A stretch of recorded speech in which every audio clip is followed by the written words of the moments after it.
Everyone, welcome back to my YouTube channel smart science. उम्मीद है कि आप सब खैरियत से होंगे। तो जैसे कि हमने पिछली वीडियो में पढ़ा था हीमोस्टेसिस और हीमोस्टेसिस इन प्लांट, हीमोस्टेसिस क्या होता है और हीमोस्टेसिस प्लांट में किस तरह होता है। तो आज की इस वीडियो में हम पढ़ेंगे कि हीमोस्टेसिस इन ह्यूमन, कि ह्यूमन में हीमोस्टेसिस का प्रोसेस किस तरह होता है। So let's start. So haemostasis in human, यहाँ पर मैंने हीमोस्टेसिस की डेफिनेशन बयान की है क्योंकि ताकि आप लोगों को इस तरह समझ आ जाए। मैंने और दूसरे वीडियो में भी इसकी डेफिनेशन सब कुछ बयान किया था, लेकिन इस वीडियो में फिर भी मैं समझा देती हूँ आपको। Haemostasis is the process by which living organism keep its internal environment stable even when external environment change। Haemostasis हमारे पास वो अमल है, वो प्रोसेस है जो अब जानदार जो है, लिविंग ऑर्गेनिज्म जो है, अपना इंटरनल इन्वायरमेंट, अपना अंदरूनी माहौल को स्टेबल रखता है, बैलेंस रखता है, चाहे हमारे पास एक्सटर्नल इन्वायरमेंट में कोई चेंज आ भी जाए। तो इस प्रोसेस को हम हीमोस्टेसिस कहते हैं। In human being the main organ in homeostasis are, human being में, इंसानों में जो हीमोस्टेसिस का अमल सर अंजाम देते हैं, उसकी जो ऑर्गन है हमारी बॉडी के, वो स्किन है, लंग्स है, फेफड़े हैं, किडनीज। ये तीन ऑर्गन जो है ये काम करते हैं एज अ हीमोस्टेसिस हमारी बॉडी में। सो अब हम स्टेप बाय स्टेप इनको पढ़ते हैं कि ये किस तरह हमारी बॉडी के इंटरनल एनवायरनमेंट को स्टेबल रखता है। So let's start this topics. Now start करते हैं कि स्किन किस तरह हम हीमोस्टेसिस का प्रोसेस अंजाम देता है। Skin, the skin help maintain homeostasis by regulating body temperature. Skin जो है, जब जैसे कि अभी मैंने आपको बताया कि जब बाहर का इन्वायरमेंट का टेम्परेचर चेंज हो जाए, लेकिन हमारी बॉडी का टेम्परेचर वही रहता है। क्यों रहता है? ये स्किन की वजह से रहता है। स्किन जो है हमारे जिस्म के टेम्परेचर को मुतवाज़न, स्टेबल रखने में मदद देता है। अब पढ़ते हैं कि किस तरह देता है। When the body become hot, अगर हमारे पास कोई बॉडी है उसको गर्मी लग रही है, बाहर का टेम्परेचर, समर में हमें गर्मी लगती है ना, तो क्या होता है? स्वेट आर प्रोड्यूस, पसीना, स्किन जो है पसीना पैदा कर लेता है।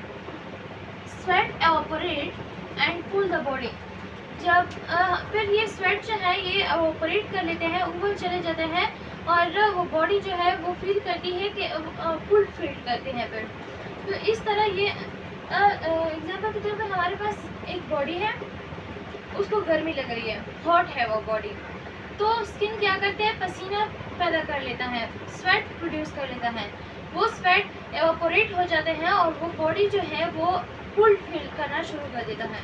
तो इस तरह ये स्किन जो है हीमोस्टेसिस का प्रोसेस सर अंजाम देता है।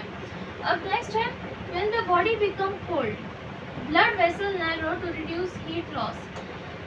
अगर कोई बॉडी जो है फील करे कि कूल फील करे, तो हमारी जो स्किन के ब्लड वेसल है स्किन में, ये सिकुड़ जाते हैं, नैरो हो जाते हैं, ताकि मज़ीद हरारत जो है, हीट जो है वो लॉस ना हो, ज़ाया ना हो। सिंपल सेंटेंस में या सिंपल वर्ड्स में हम इसे कह सकते हैं कि the skin maintain homeostasis by controlling body temperature. Skin जो है हमारे पास किस तरह हीमोस्टेसिस का अमल करते हैं कि वो हमारी बॉडी के टेम्परेचर को कंट्रोल करते हैं, इस वजह से वो हीमोस्टेसिस का ऑर्गन कहलाया जाता है। सो अब पढ़ते हैं कि लंग्स किस तरह एज अ हीमोस्टेटिक ऑर्गन है। Lungs help maintain hemostasis by removing carbon dioxide from the blood and taking in oxygen। Lungs जो है वो हीमोस्टेसिस को कार्बन डाइऑक्साइड और ऑक्सीजन के रिमूवल और इंटर होने से, मतलब इन और आउट को बरकरार रखता है, को बैलेंस रखता है, हमारे गैसेस सिस्टम को बैलेंस रखता है लंग्स। तो इसलिए वो हमारे हीमोस्टेसिस को बरकरार रखने में मदद देता है लंग्स। हमारे oxygen enter the blood during breathing. Oxygen किस तरह इंटर होता है हमारे बॉडी में? जब हम सांस लेते हैं, ब्रीथिंग करते हैं, तो तब हमारे बॉडी में ऑक्सीजन इंटर हो जाता है। Carbon dioxide is remove from the body by exhalation. Exhalation, जब हम सांस छोड़ जाते हैं तो उसको एक्सहेलेशन कहते हैं। तो जब हम सांस छोड़ जाते हैं तो कार्बन डाइऑक्साइड जो है हमारी बॉडी से बाहर चला जाता है इन्वायरमेंट में। तो इस तरह this keep the level of oxygen and carbon dioxide balance. तो इस तरह हमारे साथ ऑक्सीजन और कार्बन डाइऑक्साइड का लेवल जो है वो बैलेंस होता है। ये कौन बैलेंस रखता है? लंग्स। तो इसलिए लंग्स हमारे हीमोस्टेसिस को बरकरार रखने में मदद देता है। सिंपल सेंटेंस में क्या कह सकते हैं? Lungs maintain homeostasis by balancing oxygen and carbon dioxide in the body. जैसे कि अभी हमने पढ़ा कि लंग्स किस तरह मदद देता है हीमोस्टेसिस को बरकरार रखने में, कि वो कार्बन डाइऑक्साइड और ऑक्सीजन को बैलेंस रखता है। सो पढ़ते हैं कि जो किडनी है वो हमारे वो एज अ हीमोस्टेटिक ऑर्गन किस तरह काम करता है। The kidney help maintain homeostasis by regulating water, salt and waste in the body. Kidney जो है ये इंसान के बॉडी में पानी, नमकियात और वेस्ट मटेरियल को बरकरार रखने में मदद देती है, को बैलेंस रखता है। और किडनी ये काम किस तरह करता है? They remove excess water and salt. वो ज़्यादा इजाफी पानी और नमकियात को खारिज करता है बॉडी से। They filter waste product from the blood. ये ब्लड को साफ करता है और उसमें ब्लड में जो वेस्ट प्रोडक्ट्स होते हैं उसको रिमूव करता है, उसको हटाता है। This waste leave the body in the form of urine. Kidney जो है इस वेस्ट मटेरियल्स को, इस वेस्ट प्रोडक्ट को बॉडी से खारिज करता है इन द फॉर्म ऑफ यूरिन। पेशाब की सूरत में ये बॉडी से निकाल देता है। तो सिंपल सेंटेंस में या सिंपल वर्ड में हम कह सकते हैं कि किडनी जो है हीमोस्टेसिस में मदद कैसे देती है? Kidney maintain haemostasis. किडनी जो है हीमोस्टेसिस को मेंटेन रखता है by balancing water, salt and removing salt from the body. कि वो पानी, नमकियात और वेस्ट प्रोडक्ट को रिमूव करता है।